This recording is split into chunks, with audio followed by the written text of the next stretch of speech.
Oke, Assalamualaikum warahmatullahi wabarakatuh. Waalaikumsalam warahmatullahi Oke, wabarakatuh. Deska kedengeran jelas nggak suara Ibu? Deska, suara Ibu jelas nggak? Jelas, Bu. Oh, jelas ya. Jelas. Deskanya lama banget. Oke, kita lanjutkan materi kita ya sebagai tugas berikutnya. Jadi di semester antara ini mungkin saya tidak begitu detail menjelaskan mengenai teori ya karena teori materinya sudah saya upload semua di e-learning ya, silakan dibaca kalau mau memang membaca, tetapi sebagai tugas saya cuman hanya akan menjelaskan tugas kita aja di semester ini. Mohon untuk dibuat tugasnya ya, karena kalau tidak dibuat saya khawatir nanti Anda juga nggak lulus gitu ya. Eh, Sayang dengan uang 1 jutanya. Oke, nah kalau minggu lalu ya kita sudah atau Anda sudah membuat tugas dari poin 2.1 ya dengan membuat proses bisnis. Jadi Anda ceritakan apa prosedur kerjanya, kendalanya, ya masalahnya apa, solusinya seperti apa. Dijelaskan di poin 2.1. Sudah semua kumpul tugas? Sudah semua? Ah, nggak tahu nih. Itu ada deadline deadline ininya nak ya. Tolong diperhatikan jangan sampai lewat dari waktu yang sudah ditentukan. Oke. Nah, untuk tugas yang kedua yang nanti juga bakal Anda kumpulkan juga sudah saya buat rasanya di pertemuan ke ini pertemuan ke berapa? Oh, berarti pertemuan ke-9. Ini kan pertemuan ke-7 ya. Minggu ini dua kali ini Selasa dengan Rabu ke-7, kemudian hari Jumat jam 8 dan jam 2 itu pertemuan ke-8, dan hari Sabtunya itu e-learning memang sudah saya buat rasanya di pertemuan ke-9 Anda untuk mengumpulkan tugas yang poin 2.2. Oke. Di 2.2 yaitu bagian dari analisis berorientasi objek ya, tahapan kerjanya yaitu mengidentifikasi skenario pemakaian atau use case. Nah, apa itu skenario? Skenario itu adalah apa yang dilakukan oleh user. Apa yang dilakukan oleh user kepada perangkat lunak yang akan digunakan. Kan Anda sudah membuat judul perangkat lunaknya apa. Nah, apa yang dilakukan oleh user kita buatkan skenario-nya. Ya, oke. Kalau di eh, yang akan saya jelaskan nanti, kita merancang dulu, baru nanti Anda buatkan programnya ya, atau perangkat lunaknya ya. Nah, sekarang kita balik. Saya hanya membuat contoh aja, tapi pada saat Anda implementasi tugasnya, Anda ngerancang dulu, baru dibuatkan perangkat lunaknya. Oke, nah biar gampang memahaminya, maksud Ibu biar gampang memahaminya, programnya sudah ada. Nah, gimana skenarionya? Nah, programnya sudah aja. Ini aja kita ambil dari website kita, website Bina Dharma. Nah, ini kan kalau kita login ya, ini alamat websitenya sispo.binadharma.ac.id. Kemudian ini adalah proses atau halaman login. Ya kan? Nah, halaman login ini merupakan halaman yang digunakan oleh user, siapapun usernya, baik dosen, Anda sebagai mahasiswa, atau mungkin pengguna yang lain, itu untuk bisa mengakses proses akademik atau prosedur akademik yang ada di Universitas Bina Dharma. Nah, ini bisa kita katakan sebagai sebuah skenario. Nah, jadi bisa kita buat di sini di template Anda sudah saya buat ya. Itu di template itu sudah saya kasih contoh. Tapi ini saya jelaskan bagaimana cara membuatnya. Oke, jadi yang pertama yang akan kita lakukan skenario-nya yaitu namanya skenario login. Nah, karena ini adalah apa namanya, misalnya yang pertama untuk bisa mengakses website Sispo Bina Dharma, bisa kita buat nomornya misalnya nomor 1. Nah, kayak gitu ya. Kemudian yang kedua, coba besar sedikit biar lemak lihatnya. Yang kedua namanya. Nah, apa nama skenarionya?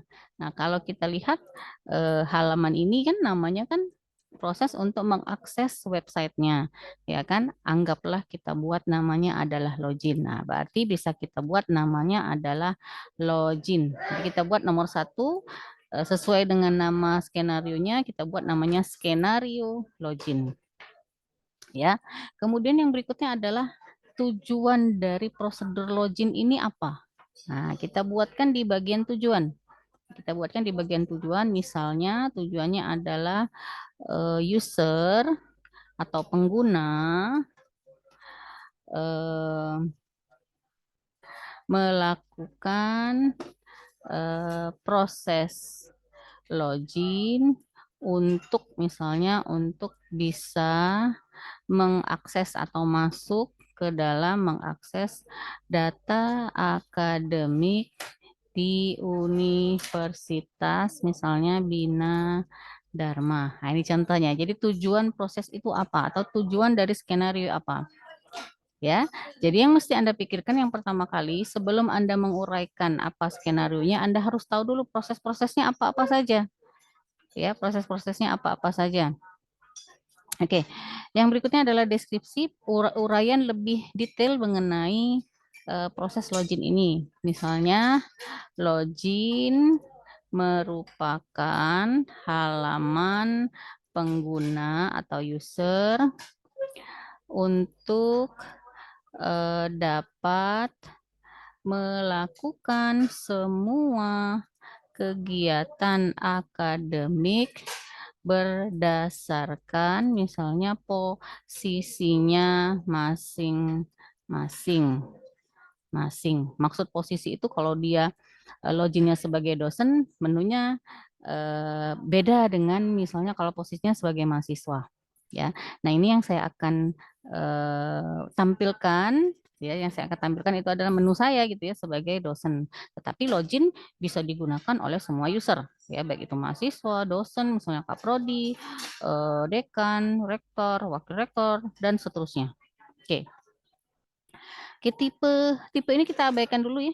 Kemudian aktor. Aktor ini adalah orang yang bisa mengakses proses login. Nah, siapa aja? Misalnya yang bisa mengakses login kan di Bina Dharma kan dosen, ya kan? Yang menunya tentu saja berbeda. Kemudian mahasiswa, ya. Dosen, mahasiswa, siapa lagi? Kaprodi, ketua program studi. Karena menu kaprodi dengan dosen beda. Kemudian misalnya dekan menunya juga beda. Misalnya wakil rektor juga beda, warek beda. Kemudian mungkin rektornya sendiri. Atau ada lagi misalnya kepala unit yang ada di Bina Dharma. Siapapun itu. Jadi siapapun yang bisa mengakses prosedur login dibuatkan dia sebagai aktor. Ya. Oke, di bawah aktor itu ada identifikasi, di mana isinya yang pertama adalah kondisi awal. Nah, kondisi awal ini adalah kondisi di mana proses login itu bisa kita akses. Nah, ini ya, ini kondisi awal. Jadi, bisa kita buat kondisi awalnya misalnya sistem menampilkan halaman login. Ini kan? Ini ya. Ini namanya halaman login. Ya, jadi sistem atau perangkat lunaknya itu bisa menampilkan halaman login. Oke. Di bawahnya, di bawah kondisi awal ada yang namanya aksi aktor dan reaksi sistem. Aksi aktor itu merupakan apa yang dilakukan oleh aktor ya di dalam melakukan proses login. Sedangkan reaksi sistem itu merupakan apa yang dilakukan oleh program atau apa yang dilakukan oleh websitenya atau perangkat lunaknya untuk eh, memberikan reaksi terhadap apa yang dilakukan oleh si aktor tadi. Oke, supaya proses login ini bisa berjalan, ya kan? Atau bisa masuk ke halaman berikutnya atau ke menu berikutnya, apa yang kita lakukan yang pertama kali? Nah, kita ini kan ini ya, kita akan mengentrikan ini apa namanya user ID. Nah, berarti kondisi aksi aktornya yang pertama adalah memasukkan atau entry juga boleh memasukkan user ID. Selain user ID, apalagi ada password ya. Nah, memasukkan user ID dan password berdasarkan permintaan dari proses login. Kan gitu ya? Oke, berarti yang pertama yang dilakukan oleh si aktor itu adalah memasukkan user ID dan passwordnya. Oke, apalagi yang dilakukan setelah eh, saya misalnya sebagai dosen itu mengentrikan user ID-nya, kemudian passwordnya, apa yang saya lakukan? Saya pasti klik ini kan gitu ya. Saya akan melakukan pencet atau klik tombol login. Nah, boleh. Kita buat di sini, klik boleh, klik tom atau jangan tombol, klik apa namanya? Command buttonnya ya. Bolehlah tombol login. Gitu ya. Nah, klik tombol login. Kemudian saya klik. Nah, pada saat saya klik, ini masih loading. Pada saat saya klik, pasti dia akan menampilkan ini. Nah, ini masih loading ya. Nah, dia akan menampilkan ini. Menu utama dari Sispo. Nah, berarti itu adalah reaksi sistem. Apa yang dilakukan oleh apa yang direaksikan oleh si sistem menampilkan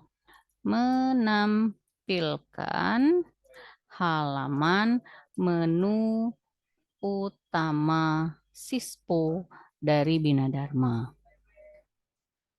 Gitu ya. Jadi proses login mulai dari awal sampai dengan apa yang dihasilkan dibuatkan dia apa aksi aktornya dan apa reaksi sistemnya. Ya, sampai sini paham?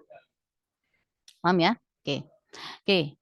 Jadi kalau misalnya di dalam proses itu banyak yang kita lakukan, buatlah dia sebagai aksi aktor. Kalau aktor melakukan aksinya dan apa yang ditampilkan oleh si sistemnya, ya setelah aktor melakukan aksi, apa reaksi yang dibuat atau ditampilkan oleh sistem setelah si aktor melakukan aksinya.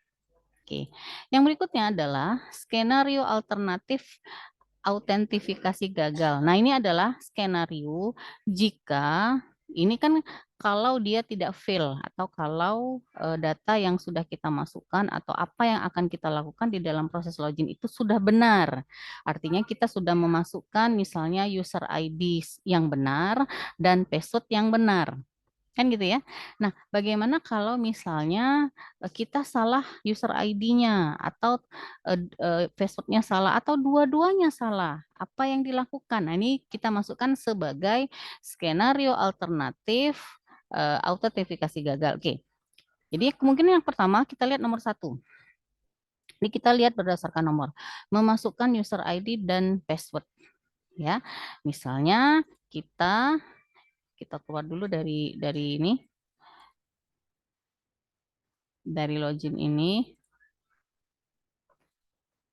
logout, ya, kita keluarkan dulu atau kita logoutkan dulu.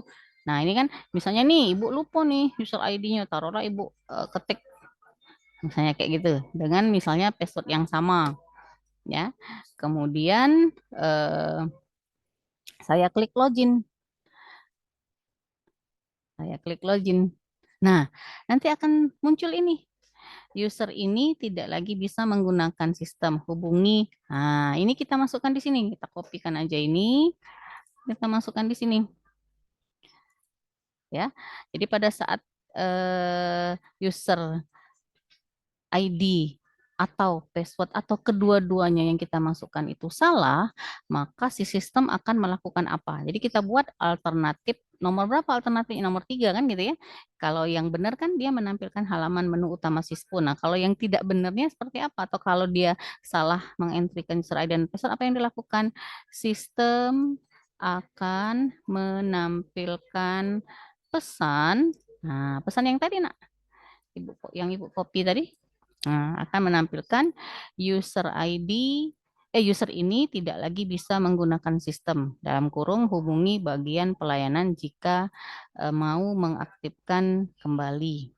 Nah, jadi pada saat sisi aktor ini salah memasukkan user ID dan password, maka sistem akan melakukan ini. Ya, artinya bahwa aksi aktornya apa kalau dia gagal? Nah, berarti kita buat alternatif satunya, si aktor harus memasukkan user ID dan password yang benar. Nah, kayak gitu ya. Oke, jadi si aktor ini dia harus memasukkan user ID dan password yang benar supaya reaksi sistem yang ada di atas ini bisa tampil. Atau kalau tidak, maka dia akan menampilkan pesan ini. Nah, seperti itu ya. Oke, kalau yang nomor dua, tidak mungkin dia tidak bisa ngelik tombol login. Kalau dia tidak bisa ngelik tombol login, berarti ada yang salah dengan matonya gitu ya. Karena jelas-jelas ini tombolnya tombol login tidak tidak ada kemungkinan seperti itu. Tapi kalau ada kemungkinan dia salah user ID-nya atau lupa passwordnya, ada kemungkinan. Nah, ada kemungkinan seperti itu ya. Nah, ini ada lagi yang aksi aktivasi mahasiswa dan seterusnya. Nah, ini dibuat juga di bawahnya. Dibuat juga di bawahnya. Nah, berarti kegiatan yang berikutnya ya setelah ini jangan jangan nomor 3 namanya, berarti nomor 4. Nah, misalnya kita tidak usah buat nomornya aja. Misalnya kita kita kita jangan buat seperti ini, kita ubah dulu ininya nomor 4.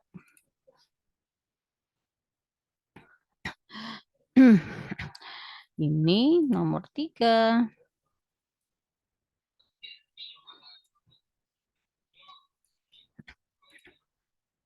Oke. Nah, nomor 4-nya misalnya si aktor melakukan klik apa tadi namanya? Aktivasi mahasiswa. Klik aktivasi mahasiswa. Nah, apa yang dilakukan oleh si aktor dengan mengabaikan user ID dengan password ya? Nah, pada saat saya klik ini, apa yang dilakukan? Nah, gini, sistem akan menampilkan yang seperti ini. Ya. Sorry nak, pause dulu sebentar, ada telepon. Halo, ngapa nak? Ngapo? Iya, iya, iya. Ya tinggal ke dikit ya. Iya, ya.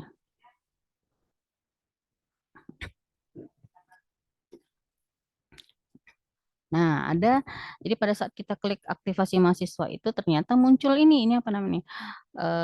Muncul form aktivasi mahasiswa. Oke, berarti nomor limanya ya. Berarti nomor 5 di sini. Ini kita buat nomor 5. Jadi nomornya harus sesuai dengan ininya ya. Ini nomor 5-nya menampilkan form form apa tadi namanya? Form aktivasi mahasiswa. Form aktivasi mahasiswa. Nah, seperti itu. Begitu juga dengan ini, kalau kita salah password tadi, kita kembalikan lagi ke menu awal. Gimana kalau klik lupa password? Oke, kita buat lagi di sini dengan nomor 6. Misalnya ya, nomor 6. Kita ubah dulu nomornya. Oke, klik lupa password. Nah, apa yang dilakukan? Berarti di sininya nomor 7. Kita ganti penomorannya menjadi nomor 7. Nah, sistem melakukan apa? Coba kita lihat pada saat kita klik lupa password. Ya, kita lihat. Nah, sistem akan menampilkan ini.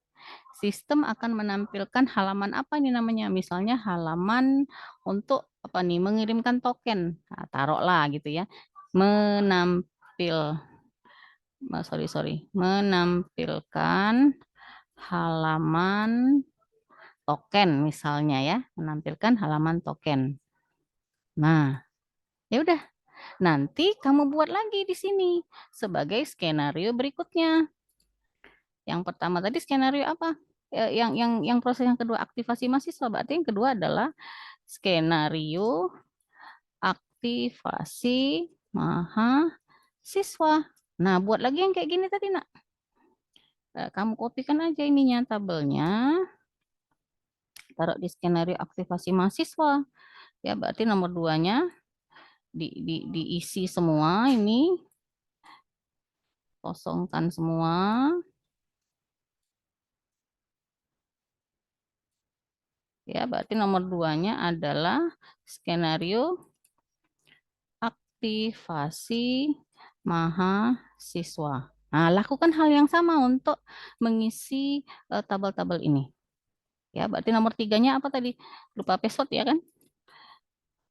Skenario lupa password. Nah, buat lagi tabel yang ini tadi. Kopikan aja. Buat semua tabel ini. Apalagi. Nah, yang terakhir baru kondisi akhir. Kondisi akhirnya apa? Kondisi akhirnya. Nah, kondisi akhirnya apa? Setelah kita lakukan login, ya masuk ke halaman yang akses tadi. Ya kan? Jadi kondisi akhirnya halaman utama Sispo UBD. Nah, itu ya. Jadi kondisi akhirnya itu adalah kalau prosesnya, kondisi akhir itu maksudnya kalau prosesnya sukses dilakukan. Nah, kalau prosesnya sukses dilakukan. Kalau aktivasi mahasiswa kan mungkin kalau mahasiswa baru. Nah, kalau dia lupa password, kalau dia lupa password. Nah, ini halaman halaman utama akses dari masing-masing aktor. Oke, bolehlah kita buat halaman utama siswa UBD dari masing-masing aktor. Nah, seperti itu yang akan kamu buat untuk menguraikan poin 2.2 ya dengan membuat skenario pemakaian atau use case. Jadi Anda buat semua skenarionya apa ya, kemudian apa yang dilakukan di dalam skenario, Anda buat tabel seperti ini ya. Sampai dengan skenario yang akan kamu rancang. Kalau di Login Ibu kan ada skenario ini misalnya nih ada entry nilai, entry perubahan, daftar mahasiswa. Jadi semua menu-menu ini misalnya saya anggap dia sebagai skenario. Nah, masukkan dia ke dalam nama dari skenario ya, dan lain-lain sampai dengan skenario logout. Ya, sampai dengan skenario logout. Nah, ini yang akan Anda buat di tugas yang ketiga berarti ya. Yang pertama judul, yang kedua kemarin proses bisnis, yang ketiga berarti Anda buat skenario. Ya. Nah, itu saja penjelasan dari Ibu mengenai poin 2.2